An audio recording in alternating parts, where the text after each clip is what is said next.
ማይ ዲር ውሳኔ ስትወስኑ ማለት ነው ቤዝድ የፊውቸር ማንነታችሁ በሚፈልገው እንጂ አሁን ማንነታችሁ በሚፈልገው ነገር አይሆን። ማለትም ለምሳሌ አሁን ደስፐሬት ሆናችሁ ነገር ትፈልጋላችሁ አይደለ?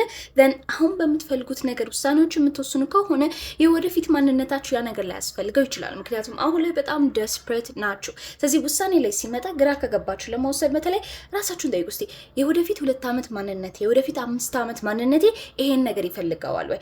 ለምሳሌ እንዴት ልታረቁ ካሰባችኋል like just because አሁን ያ ሰው ስለወደዳችሁት just because አሁን ላይ ያ ነገር ስላስፈልጋችሁ don't do it. like think about it. ከዚህ ሰው ጋር ራሴን የዛሬ 2 ዓመት የዛሬ 5 ዓመት አያለው ወይ? if you do then good, if you don't then stop. እሺ ህይወታችሁ ላይ እሱን ብቻ ለማአት ነገሮች አሉ። የውሳኔ ሰው መሆን አለባችሁ በመጀመሪያ በተገን ውሳኔዎች ስትወስኑ የአሁኑ ማንነታችሁ በሚያስፈልገው ነገር ሳይሆን የወደፊት ማንነታችሁ በሚፈልገው ነገር ነው። ስለዚህ ስማርት መሆን አለባችሁ፣ ማገናዘብ አለባችሁ and then of course የውሳኔ ሰውም ደግሞ መሆን አለባችሁ። okay